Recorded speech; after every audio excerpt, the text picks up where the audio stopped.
According to Gartner's research, the typical organization today has undertaken at least 5 major firm-wide changes in the past 3 years. So that is changes that impact the entire organization. And further to that, they say that nearly 75% expect to multiply the types of changes and change initiatives that they'll undertake in the next 3 years. So they still expect even more change to occur and at a multiplied level. But, and this is the most interesting part for me, half of change initiatives fail according to Gartner, and only 34% of them have a clear success. Because you may say you are succeeding in your change initiative, but are you really? And that, Unlearners, is what we're going to have a conversation about on today's episode of the Unlearners podcast. It's a Q&A episode, which means we are getting super practical. We are looking at change leader questions that we often get as the Unlearners team, answering those questions, helping you to think about how to do change and lead change better in your organization as an organization that is dedicated to unlearning and relearning in the current global climate. Welcome to the Unlearners podcast. The Unlearners. Learn, change.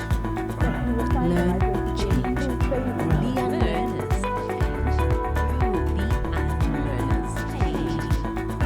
The Unlearners. The Unlearners. The Unlearners. Learn, change, grow. Now, those Gartner insights that I mentioned right in the beginning are quite interesting. The first reason why I say that is because that part around half of change initiatives failing is quite interesting, because the figure that most of us are familiar with is the roughly 70% failure. But you start to see how that makes sense, because right at the end, they then say 34% have a clear success, which actually does tell you once again that it is roughly 70% of organizational change initiatives, or possibly even organizations that feel they are doing change well but aren't necessarily, because that 30-some% or 34% according to Gartner have a clear success. It means that there is success that is clearly defined according to metrics that were set initially as ways to measure the success of the change, because it's easy to say that our change initiatives are successful when we are feeling it out and we're using our gut to tell us that we've been successful in the change, but not so much tangible, quantifiable evidence, or possibly even qualifiable as well, evidence to that effect. And so this is really something that I would love to invite leaders, managers, supervisors, but also individuals in the organization who fall a part of key talent and are on the front lines, and wherever it is you are really in your organization, to think about how you can support mainly yourself, but also how you can support those around you, your colleagues, your leaders, your supervisors, your fellow leaders, and others, and possibly even your clients as well, through various changes that the organization goes through. Because one of the things that we love to emphasize with our clients is that change really is needing to be approached as a process that affects a range of your stakeholders within the organization. It isn't just an internal thing. And this is where we make the mistake a lot of the time, is we think that we've got a change in system as an organization, but we neglect to acknowledge how it impacts our stakeholders that fall outside of the organization, like our suppliers, for instance, like our contractors, for instance, but also, and sometimes more importantly, our customers and our clients. So I really love those insights, and I wanted to really use them as a basis for today's conversation, even though it is a Q&A, which means there isn't necessarily a big key theme that we approach this conversation with, but change management and thinking about change management in a constantly flux, unlearning and relearning, changing, evolving type of way is really important. Many of us go into the space or go into leadership. We have all these great frameworks that we use around change management, and we might even bring in a consultant. You might even be working with the unlearners. through your change management process. And we carry in some really great frameworks that have been proven to work over time, that are really effective and strategic and support us in ways that we can really, really support and we feel are working. But I want to just encourage, as we go into the 3 questions we're going to chat about today, and I'll tell you what they are now. But I want to encourage a very responsive but also proactive approach. So really merging the how do we respond to what the current climate is saying is necessary? Because it's one thing to apply a framework that was developed in the 70s, in the 1970s, to our current context and say that this has been proven, it pretty much works. But how are we being responsive to the changing talent dynamics that we are facing in our organizations? How are we consistently responding to socioeconomic issues that impact how we serve our clients and how we do business and the fiscal climate that our organization operates within? So as you apply whatever frameworks your consultant is advising or whatever you're using, or if you're working with us, then this is almost already, we're already working through this with you, but you really want to be responsive. And the other part is being proactive. And this is where most people will say Zanele, you really want to have proactivity as part of the equation. And I strongly agree with this. So really thinking about how do we become proactive then, which means that we build for the future. Regardless of what the future will be, we almost scenario plan. We allow ourselves to be open-minded in terms of the various factors that stand to impact how we do change as an organization, but also how we're going to be affected by various changes. Around the end of the pandemic, or possibly even during the COVID-19 pandemic, we started to hear very interesting stories of organizations. Maybe the Wembley example as well, that was also really, really fascinating for me and a few of my colleagues, around organizations that were very proactive when it came to their response around change. Even though a pandemic at the time, depending on the industry that they were in, didn't seem like the most likely scenario, they were able to put themselves in a position, whether it was directing their investments or their resources, whether it was strategic conversations around that, putting in place systems, whatever it was, they were able to be proactive in putting in place measures so that whatever changes could occur, they didn't have a huge knock-on effect on how they did business or serving their customers and clients, and also managing their teams and keeping their cultures intact. So that was really exciting to see. And you might also be thinking about how to be responsive. So I would say definitely have a chat with us. Let's have conversations about how you can be a little bit more both responsive and proactive in your approach to change, as whether you are the change lead in your organization, the transformational lead, the digital transformation lead, and you're really looking at how you can think a little bit more strategically, more culture focused, more people focused in your change. We would be absolutely delighted to work with you in that aspect. All right, so that's almost my opening thoughts. And I know I took a little bit longer, but I really was inspired by the research that I shared with you just now, and just how it invites us to think a little bit differently about how we have been doing change in the past. And if you are in the space that we are in the Unlearners, you probably geek out over this stuff, and you've got lots of really great stuff to share as well. So please do connect with us. And, great minds, create something really phenomenal when they do. We've also got a great mastermind for change leads, for leaders who are doing change. So go over to our website, theunlearners.com, and have a look at our mastermind. Find our mastermind on there. And we host events every now and again for like-minded, but also contradictory minded or differently minded leaders who love to exchange thoughts on what they are facing, the different ways to do change, what they're reading, all of those types of things. We bring in guest experts at times to share the conversation, to share what research they are doing and what they're finding. So always just such a beautiful conversation there. It's fairly new, so we launched it in 2023. And going quite strong at the moment. So definitely check out our Navigating Transitions Mastermind. I think it'll be a treat for you if you geek out over this stuff like I do. All right, cool. So let's look at our 3 questions that will be really the crux of today's conversation. Today's title is Managing Change at Work, and it's a Q&A episode, which means we will look at 3 key questions, answer those questions in ways that keep it super focused but are practical, help you know exactly what to focus on. I invite you, if you want just a little bit more of a way to tee up the conversation we're having today, go over to episode 32.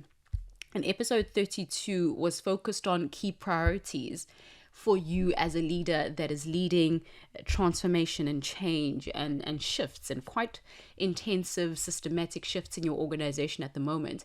Go over and listen to those 3 key priorities. We sent them out to our newsletter unlearners, so our unlearners that are subscribed to our newsletter, and we shared it on social. But definitely go over to episode number 32 and have a listen to that. I think you'll enjoy it.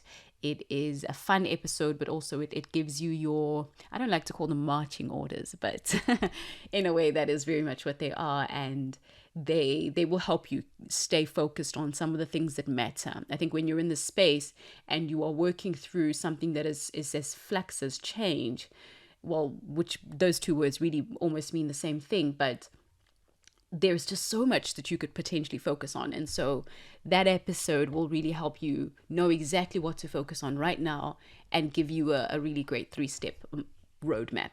All right, so let's look at the questions for today. Our questions for today, the first one is, who is supposed to manage change, and how do they do that?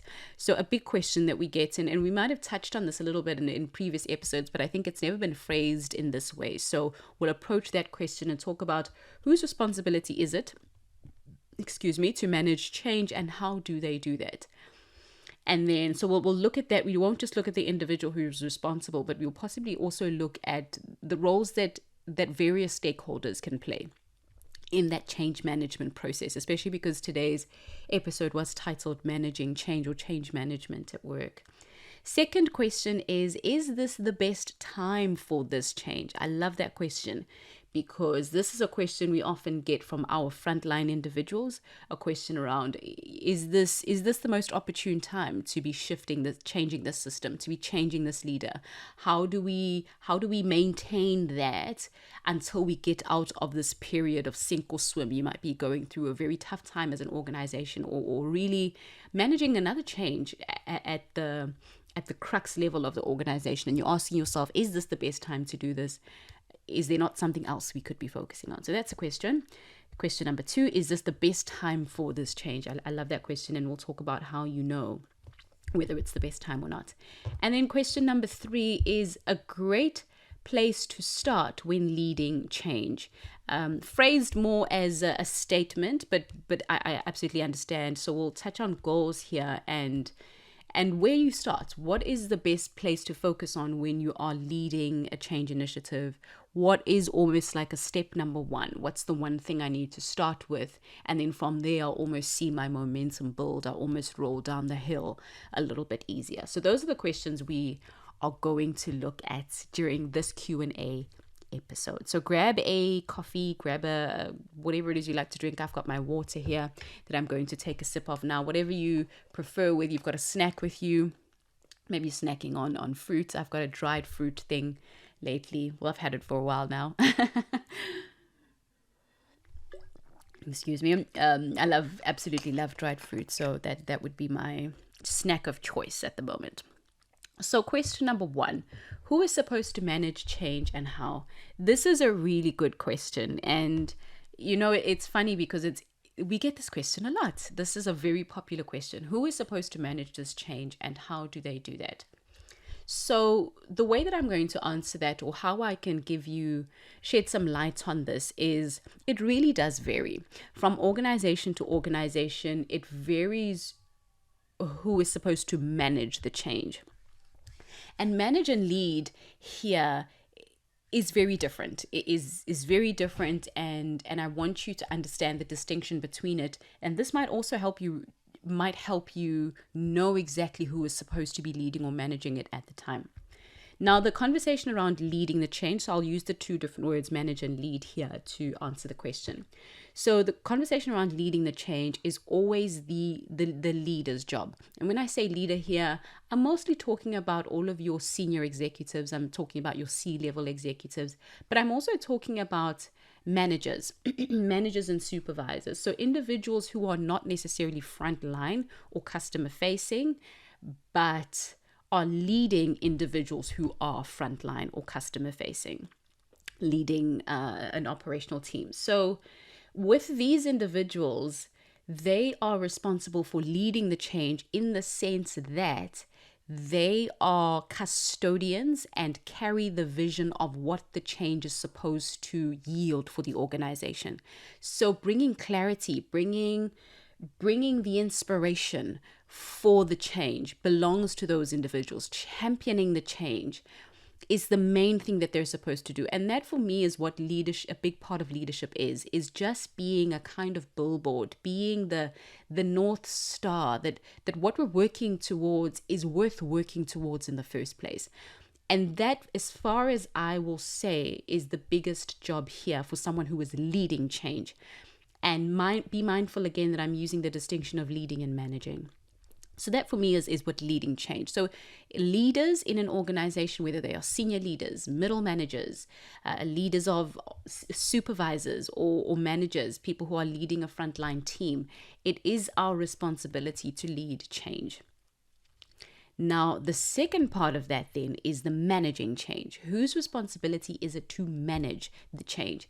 Managing the change then starts to go into the more logistical parts of things. So whose responsibility is it to track our progress, to keep everyone well informed, to highlight some of the key educations that need to happen? What is the rollout plan?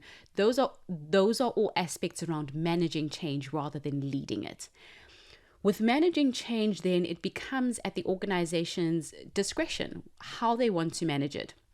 Different things that you can look into here are having someone take on the role of change manager or change lead, who is an internal person already. Now, how you organize this is very much up to you, whether someone's workload shifts and then they take on this responsibility, or it's added on, is very much up to you. It depends on how much of a workload already exists around the change, because you want to be very mindful of that and not overloading certain individuals in your team. Now, the managing is very logistical, and so it's all of those different aspects that are part of managing. Now, whether you have an internal person who then becomes change transformation lead, you do also have the option of hiring a consultant, hiring an external service provider to then be the person who comes in. Yes, you as a leader, as your leadership team will still lead the change in the sense that you remain billboards for it, you remain shining lights, just creating constant inspiration to the team that this change is worth doing. You will continue to lead, but then the external person that you bring in, becomes the individual or the team that then manages the day-to-day execution around the change. So this is the tracking, this is the measurement, this is any kind of trainings, workshops, learning and development that needs to happen as the change progresses. The updates with the team, setting targets and goals, workshopping everyone.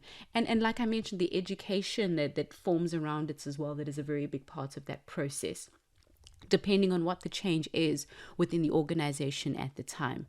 So you can choose. So this is very much what we do at the Unlearners. You bring us in to then do the management part of the change. This would be then what we call change management, which is a term that is not as huge now as it used to be, because we've used different words, people use different terms, but that in essence is what that is. So to then wrap up the response to that question, those are the two things that I think are important to define here is, let's take responsibility if we are in charge of leading the change. And if we feel we don't have capacity to then manage the change, So really be the person who is accountable for driving the results. Then we outsource it. We outsource it to someone with the capabilities, with the insights, with the muscle power, with whatever it is you're looking for here, to be able to then manage the change. So you've got almost this two-pronged approach to that transition process, to that change process, of it being led beautifully but also being managed in a really exciting way. I love the definition that I once heard, that you manage a process, you manage a system, but you lead people. And that is almost how you want to think about it. You don't just want to have a change manager in the picture that is managing that process, managing the rollout, managing the systems, managing the results, but you don't have someone who's leading the change. And you want both of that, because the individuals responsible for the leadership are really the people that are looking after the people element of it as well. Now, your change manager, and this is the final thing I'll say, your change management organization or individual that you have sourced may also advise on the leadership aspect of it. So they will definitely, depending on who they are, but they will definitely advise and support you here and there when it comes to the leadership of it. So advising around some of the best ways to lead the change. How do you bring in the people element? How do you make sure you bring your people along for the ride? How do we reduce resistance and increase our levels of buy-in, all of that type of stuff. So this is where you will have those individuals come into the party as well.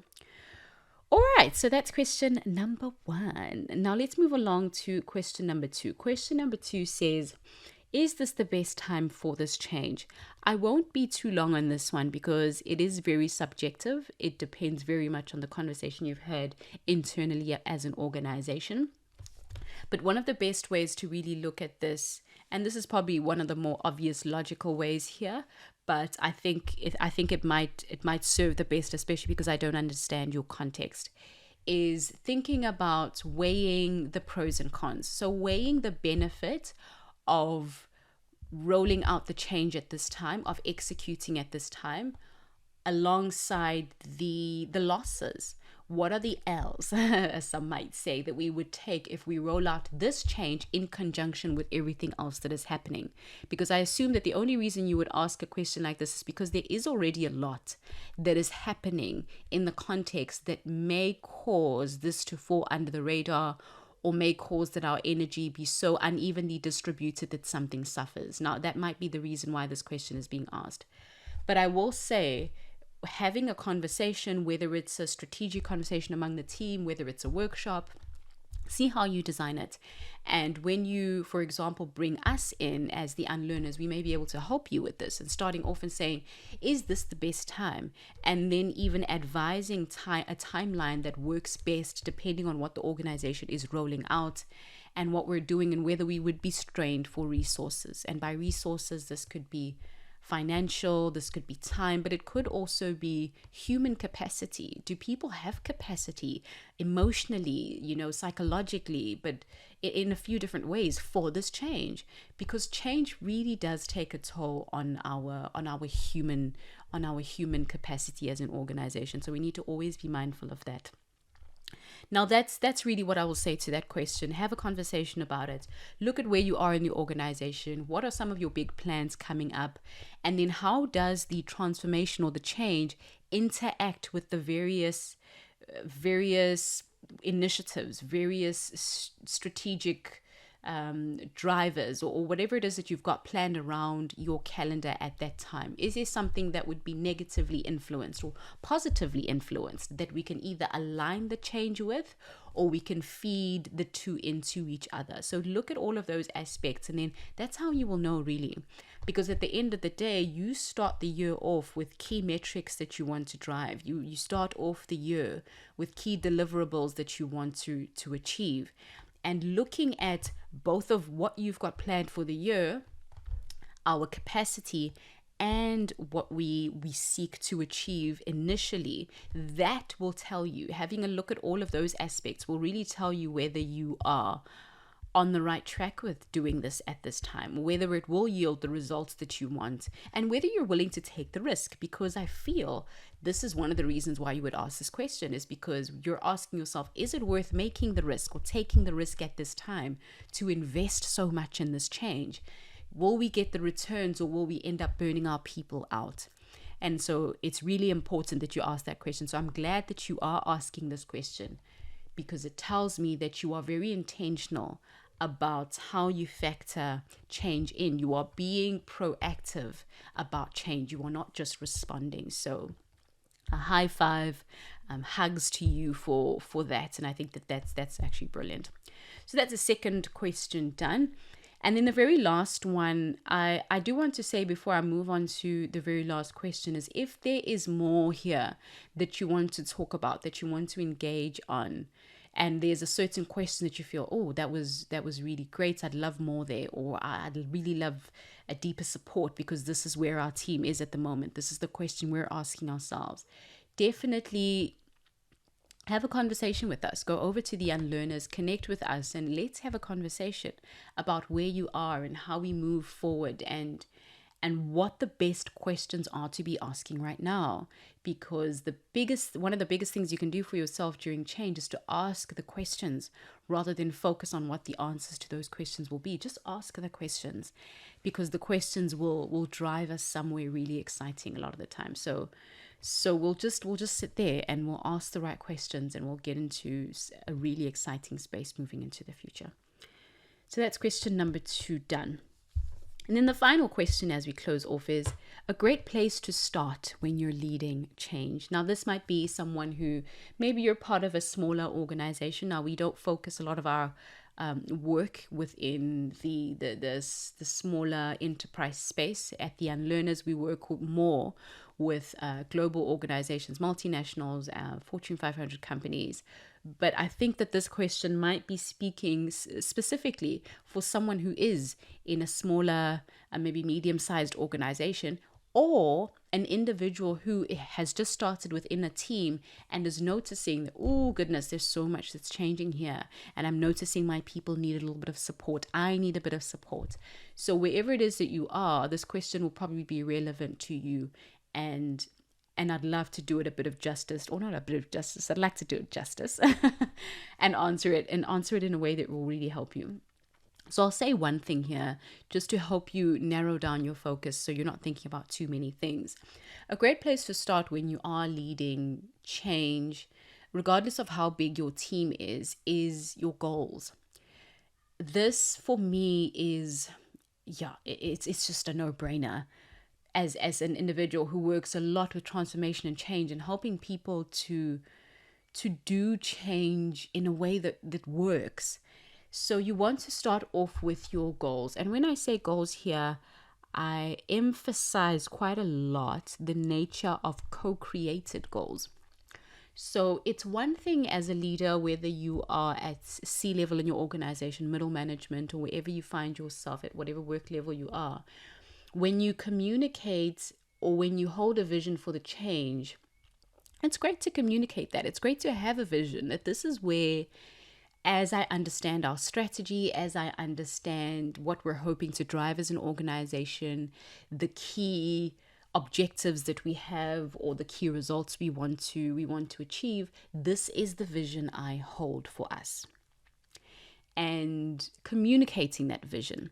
But when it comes to execution and how we get there, I strongly advise that this process be co-creative. So it be a process where we create these goals, or we create the roadmap, which the goals are in a sense together.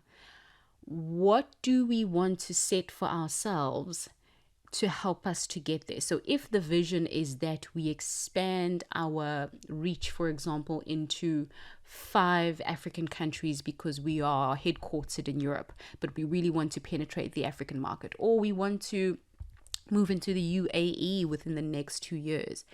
If that's the big vision that we hold as an organization, then we sit down with key members of our team.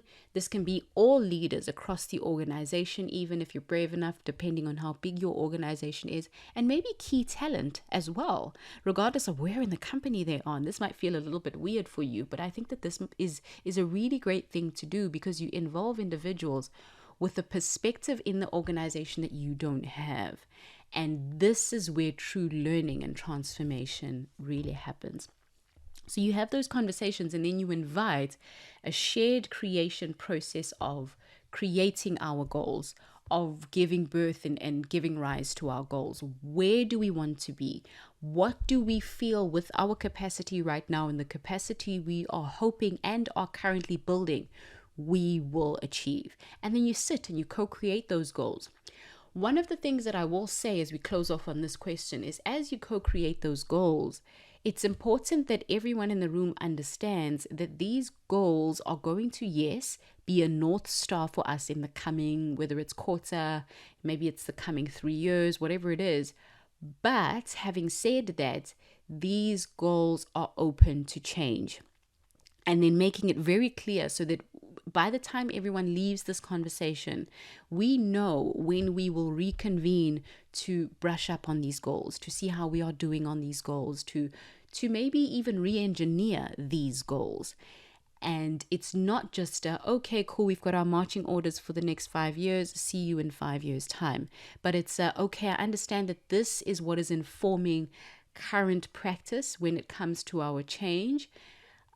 I know when we're going to be back here, so that if something is not working and we sit again in 6 months, I can say, hey guys, in month 3, I actually noticed that this and this and this wasn't happening as well as we had wanted it to, or this person wasn't quite coming to the party, and so it might be worth tweaking 1, 2, and 3. And then having that be really clear, because the one thing with goals that I found is extremely important to acknowledge and to do is to make room for those goals to change. We often feel very confined by our targets. They can feel claustrophobic at times.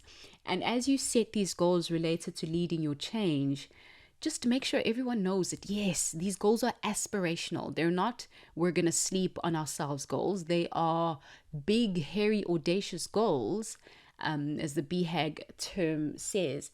But we will open ourselves up to revising them. Whether revising them means we tilt them upwards because we're doing so well and we've got more capacity that's come in, or maybe we just keep them the same, or we tilt them downwards because that's what we found might be necessary at this time. So those are key things to think about there and to work towards. If you're thinking about a great place to start leading change, I would definitely say co-creating your goals. So communicating that big, beautiful vision that you hold according to where we see ourselves going as an organization, and then saying, what are the key goals then that will support, and not key goals that come from me, but goals that we collectively set. Marketing, what are your thoughts on this? How do we as a marketing team co-create? Ops team, how do we co-create this? Depending obviously on what capacity or teams you have in your organization, really bringing everyone in so that the goals are all relative to the capacity that each and every team holds within the organization. And you are being, like we said, both responsive but also proactive as part of that conversation. All right, so 3 questions that we have spoken through during today's Q&A episode. First one, let's go through them one more time. The first question was, who is supposed to manage the change and how? And we broke that question down into 2 really key bits. The second question was, is this the best time for this change? Can't we do this later? And we answered that question in a really exciting way. I gave you a great way to have a look and measure and see if this is the best time. And then the very last question that we just wrapped up on is a great place to start when you're leading change. What's the first call, points of action that we can think about as a leader, as a manager, as an individual who's a part of a team, as you think about how to manage change, how to lead change in your organization. What's a great place to start? Where do I focus it in? If I haven't really done anything much, but I'm looking for one place to start. All right, Unlearner, that is the end of today's episode. I really appreciate you joining, being a part of this conversation, but also for occupying the role that you play in your organization. Taking the bull by the horns when it comes to change and transformation and unlearning and relearning in your organization. I have never believed that there's a more important agenda than change and transformation in an organization, but it's probably because I'm biased, and I will acknowledge that. There's definitely that possibility, but I really do feel if we increase and improve our capacity to do change, we will make the leaps and the bounds that we believe are possible. And sometimes we don't believe are possible, but definitely are. So I wish you all of the best on that journey. Definitely do reach out, like I mentioned throughout our episode today. Reach out. We would be more than happy to work with you. And if you let us know that you heard about our work first through the Unlearners podcast, then I think it will make me and the team very, very happy to hear that. Otherwise, thank you so much, Unlearner. Have a beautiful day wherever it is that you are listening to this. Thank you very much for your time. We deeply appreciate you, and we absolutely cannot wait to work with you to support your team to learn, unlearn, and relearn, so that whatever the future looks like going into the next 5, 10, 20 years, you can still show up for it and build an organization that is always learning, changing, and growing, and can show up for the beautiful, beautiful future that you envisage for this world. I will see you on the next episode of the Unlearners podcast. Bye for now. The Unlearners. Learn, change. Learn, change. The Unlearners.